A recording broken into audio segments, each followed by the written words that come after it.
and people do think pretty highly of it, but it hasn't done too well in competitive just yet in top 4 regions. Not a great win rate. Has a 33% win rate, so it hasn't been super successful, but is one of these picks. But because there's the Ambessa, the Nocturne, all of this, they're playing it pretty defensively.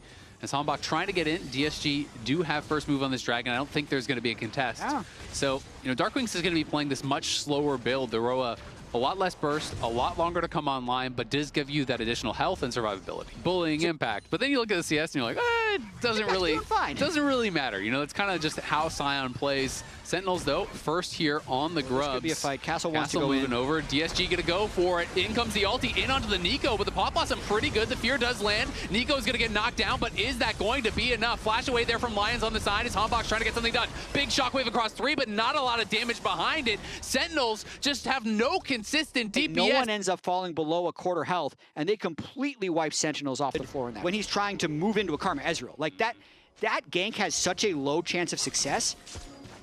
As Calmy just gets some nice poke onto the Orianna. Send the ultis in. He flashes out, but doesn't get the distance. God. And now Hanbok's in trouble as well here. Good spell shield there from Kryra. As Calmy threatening, Hanbok is going to go back in. There's the R2 forward. Hanbok now pops the ulti. Who he's coming over, but Castle has arrived first. The Pop Blossom comes down, but it is too late. Rahel going to join the fight, but Who he's gone. Impact's in. Can Impact get a kill back? Looks like he might be able to finish off Calmy, but Calmy flashes away. Impact flashes to follow. Rahel getting some damage down. Castle could be in trouble. Kryra waiting around the edge. Nice follow-up there with the root. They get the shutdown. Now trying to flash out to safety, but he can't quite do it. Rahel in a lot of trouble. Kryra knocks him down. Lions has arrived, and Impact doesn't have the damage to finish them off. At the end of the day, DSG went out on the fight again. And that was with... To have the damage, and that Fear not breaking the tether hurts. Golden Glue definitely seeing the writing on the wall for this game as it's getting more... you just can't pass into the river, I feel like, because Kryra will kill you. So should be a pretty easy Drake. He's going for a steal, though. Desperation. Yeah, can't quite get it away. You can see that Rahel was heading up towards top lane to maybe clear the way pretty easily at half health. This also means that Calmy is going to be able to get solo turret gold himself. So both solo lanes and the jungle now with over 1,000 gold advantages. Sentinels trying to get, they still haven't even expended that Rift Herald. They're probably waiting to see if the third Drake is going to be contested whatsoever. Well, they forced skirmishes that they then moved quickly to, and were able to create a very big lead as an advantage. It is now all of the outers gone. It's a 5K gold lead at 20 minutes here. And Sentinels are trying to slow down the bleeding, but Soul is up in a couple minutes here, and Sentinels are just going to have to settle for a scuttle on the top side. This is technically game 3 against Lion was more lopsided of a win for DSG, but that's because Lion was trying desperation plays to get back in it. But this is kind of what League of Legends, as they might get Castle. A nice little CC chain there as they use the point blank ulti and the deadly flourish to lock up Castle. Castle flashing back. Can he get out? The Q's come back up, but he's flash rooted by Who. Is he going to turn around and get a kill? And of course he is in the 1v3, takes one with them. And now in comes the Jet as well as Kryra. The TP going to arrive here from Calmy. Just coming out of base. Doesn't have the full money for the GA, but did get his BF. Castle, though, has 3 completed items here. He's monstrously strong, and he is on the side. Has been spotted. In goes Kryra, and they're just looking for the Jhin. The ulti, though, misses. The Pop Blossom counter engage, not too bad. Rahel trying to survive, but he's not going to be able to do it. Darkwings has to flash out. He has no health. Castle falls. Calmy is low, but it's Impact. Hanbok trying to make a stand here, trying to get something done. They just don't have the damage. Hanbok flashes in, does got one. Darkwing still there behind Impact. At the end of the day, though, it is +1. Really benefits Hanbok's Aatrox. He's not that fed, but he ends up almost at full health from all of the Aatrox healing he gets in this very close fight. Ends up finishing Calmy at the very end of this. Nicely done before falling. Chemsoul does go over, though. Ends up being a little bit too little too late. But you could see Golden Glue thought, hey, maybe this is the time we clutch the game. They got a couple bounties out of it, not to mention this turret. So they're fought valiantly there, but the gold lead remains 5K. And now Jhin going to get spotted out. Has the flash, has to use it. As soon as that came back up, it is just gone again. And that is Kryra, level 16, has the GA completed, and a much shorter ultimate cooldown now with the rank 3. Yeah, really. No one was answering, so does get some more plates off that before Impact can get down and collect that wave.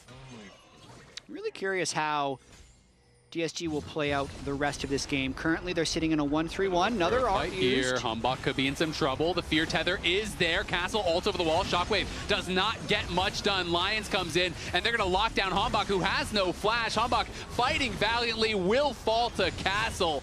It's another kill from... Akali's going to be able to teleport in. They might look for a flank engage from the Akali, but they have no ultimates other than Ezreal, so I think it's a little dangerous. Yeah, who might play to finish. Trying to look for an ulti. They're getting it low. Will they be able to finish it off? Pop Blossom across multiple members. Sajet goes out. They secure the Baron. Impact and Huhi in the middle of the pit. They're going to start falling here. Darkwings and Rahel trying to get some damage down, but they're being threatened on the side. And now Impact is just getting focused down by everyone. Flashes over the wall. Tries to get out. Kryber going to ult into the backline. He's in onto Rahel. Rahel is feared up. Kryber can't quite finish him off. Now going to get shockwaved away. Rahel's still alive. Finally falls. Kryra doesn't even lose his GA as he heals back up with the passive auto. DSG crushing through this game, looking to be completely in form here for the lock-in playoffs. Looking really good. I'd say Chemsoul did a lot of Triumph procs coming in at just the right time, likely making this game out of reach. Yep, and you can see the look on Impact's face. He knows it. This one is definitely cooked.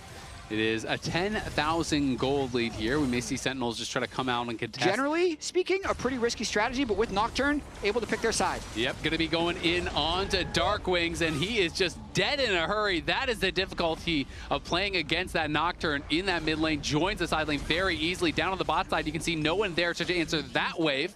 As Sentinels were trying to clear out mid, we're trying to respond to the dive top. DSG, though, make the dive cleanly happen. Kryra stays top now. They're going to lose all 3 towers in a hurry. I mean, this is the best game I've seen DSG play. They're doing so much right, as we might just see him die. Yeah, Castle does fall, but they triple inhib them at the same time, very likely. A little bit of health on that mid lane one. The Jhin ulti going to be opening up. Sentinels tried to force the fight here, as they are going to get a nice root. Good catch onto Sajet. He gets burst down. Lions falls as well. There's actually a timing really window. Buying into that with the way they were moving around the map and his ult usage and just his timing all around the map. And then the team does that, and it's kind of like, okay, they're still working on things. They're still not as clean as they could be. It's not Inspired. He's Inspired Junior. So give him a couple of years. It's not his fault. He just wasn't controlling the team well enough. But as you mentioned, this could be Sentinels trying to pull the game back. They're just going to flip this Elder if they know it's good for him. It's just, I don't know if they can kill it fast enough. Sajet has respawned. He's running out on the map. Going to try to just burst this down. We'll see if they can make it happen. In comes the engage. Kryber going into the backline onto Rahel. Kryber getting incredibly low, though. The Dragon getting pretty low here as well, as Darkwings is going to get knocked down by Call Me. Call Me as well as Castle just piling into the backline. Huhi is down. Darkwings is down. Sentinels are looking like they are toast. As insult to injury, Kryra even grabs the Elder. They're going to finish him off. They're going to clean up the game. DSG looking like they are marching on the Nexus and going to be able to take a lead here in this best-of-5 series. They will strike first, and they will strike really dominantly here as they knock him down 32 minutes in. Soul, Elder, Baron, 20-8 in the kill score. They did it all, and they made it look good. They were really just fantasy point maxing. I think at the end of the day, that's a perfect way to pick up 5 extra kills at the Elder Drake, but game...